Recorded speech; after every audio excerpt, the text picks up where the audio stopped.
Prime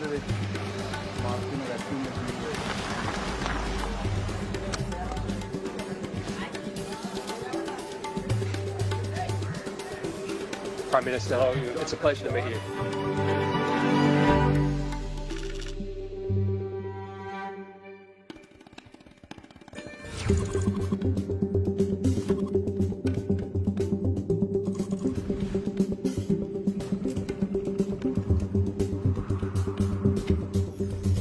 Jonathan, you're in steamy Islamabad. You're about to interview the Prime Minister, Imran Khan, a former cricket star. Pakistan is squarely in the sights of the Biden administration right now. America is going to completely withdraw its military from Afghanistan by September the 11th. The question of whether Pakistan allows American special forces and CIA to base themselves in Pakistan could have really direct impacts on whether terrorism flourishes again in Afghanistan and ultimately comes back to hit America at home. Prime Minister Khan, the US military is finally withdrawing from Afghanistan after 20 years. Are you happy about that? Happy in one way, because there was never going to be any military solution in Afghanistan. Anxious that they are leaving. Without a political settlement, there's a possibility of civil war. What would a political settlement look like in your mind? A political settlement in Afghanistan would mean a sort of a coalition government, a government from the Taliban side and the other side.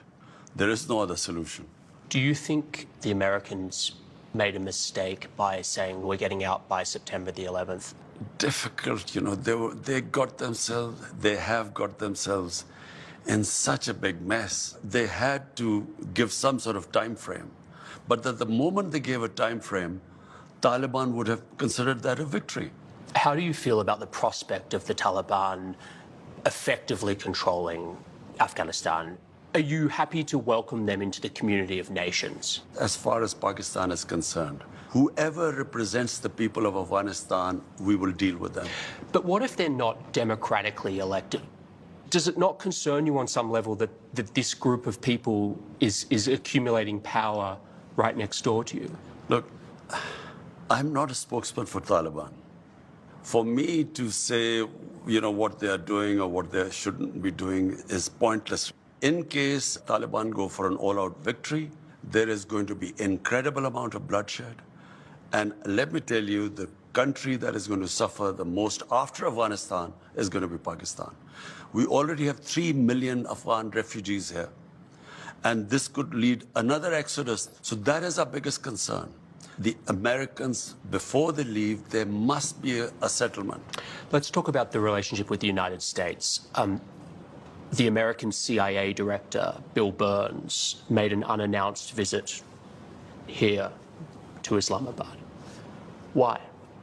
Ever since 9/11, there's constantly been touch between our intelligence agencies. Did you meet with him? No, I didn't. Did anyone from your administration? Yes, our head of ISI. The Americans want to have their spies here and special forces based here in Pakistan to keep an eye on what's happening across the border. Will you allow the American government to have CIA here in Pakistan to conduct cross-border counter-terrorism missions against Al-Qaeda, ISIS, or the Taliban?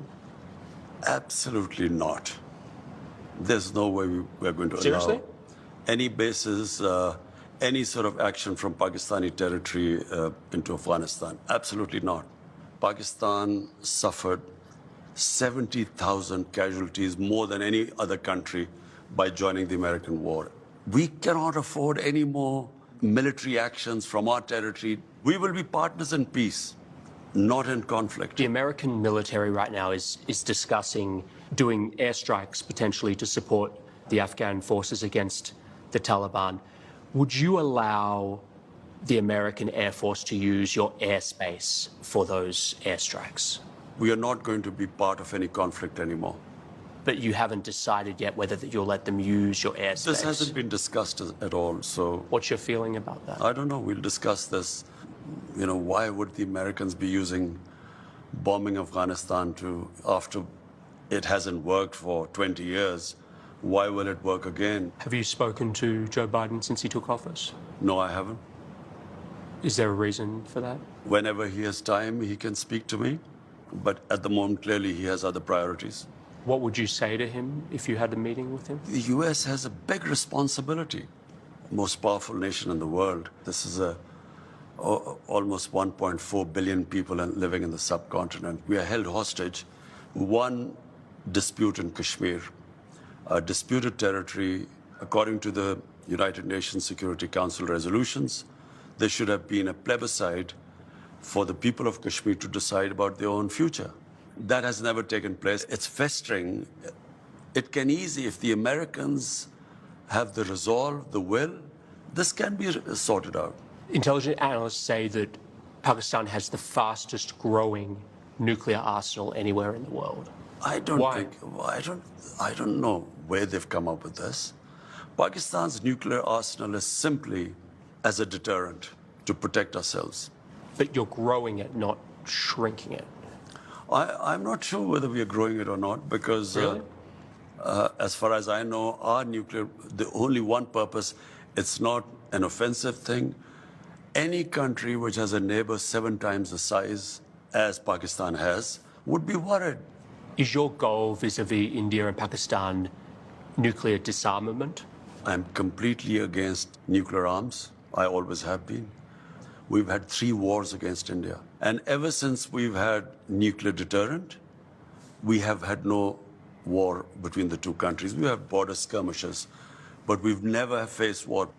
The moment there's a settlement on Kashmir, I believe the 2 neighbors will live as civilized people. We will not need to have these nuclear deterrents. Last year, you wrote an open letter to leaders of Muslim states asking them to unite against Islamophobia, particularly in the West. Why did you feel the need to write that public letter? The problem is there's this big communication gap between the Islamic world and the Western societies. It happened after 9/11, when the word Islamic terrorism came into currency. The moment you say Islamic terrorism, the man in the street in the West thinks that there's something in Islam which leads to terrorism, or Islam causes radicalism. After 9/11, any time some terrorist act went on where a Muslim was involved, the entire 1.3 billion Muslims started becoming targets. Just across your border in Western China, the Chinese government has imprisoned more than 1 million Uyghur Muslims in re-education camps. The Chinese government has tortured Muslims, forcibly sterilized them, and they've destroyed mosques in Xinjiang and also punished Muslims for fasting, praying, even giving Muslim names to their children.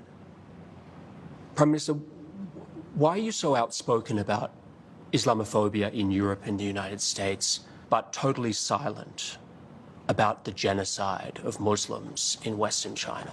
What our conversations have been with the Chinese, this is not the case, according to them. The evidence is just overwhelming.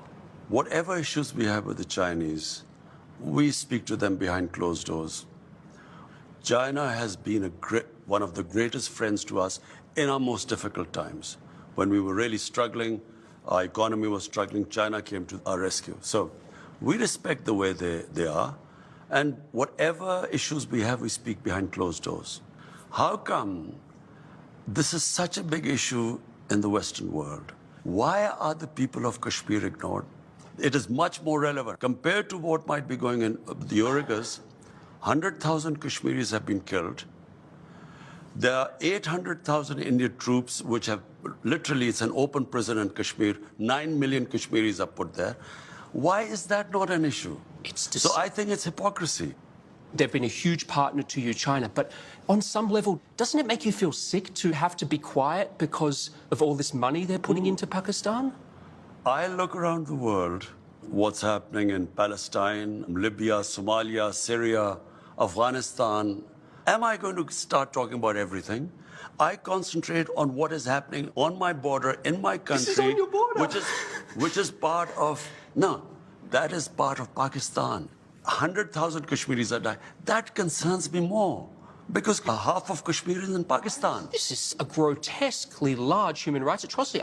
First of all, I'm not sure about that because our satellite conversations with the Chinese, this is not the picture I'm sure they tell that you comes that. from that side. So just to put a fine point on this, you are not in any way concerned about the Muslim Uyghurs in Xinjiang? Our discussions with Chinese will always be behind closed doors. You were asked about the epidemic of sexual violence and rape in Pakistan, and you acknowledged the seriousness of the problem, and you talked about Pakistan's strict laws. You were also quoted as saying that the practice of women wearing veils, quote, is to stop temptation. Not every man has willpower, you said. On increasing vulgarity, it will have consequences.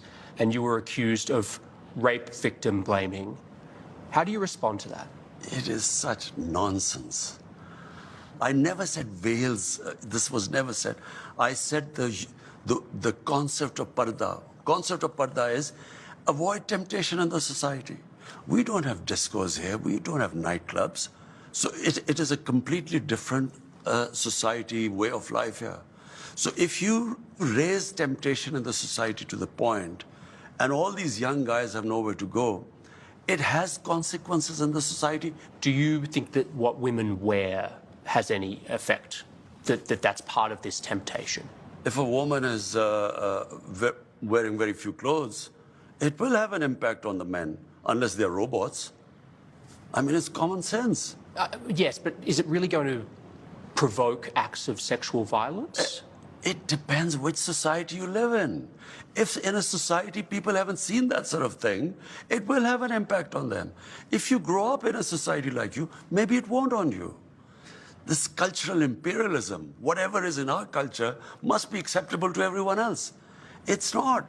But forgive me, like, when you were a cricket star, you know, you were seen as a playboy, you know, there were photos of you with your shirts off in your bedroom. Like, Jonathan, it's a bit rich for you to be criticizing this. This is not about me. It's about but you're the messenger. Jonathan, listen, it's about my society. My priority is how my society behaves, what reactions are caused in my society. So when I see sex crime going through the roof, we sit down, we discuss how we're going to tackle this. It is having an impact in my society. We have to do something about it. Thank you so much, Prime Minister. Okay. Really appreciate your time. Jonathan, you did go a bit long about that.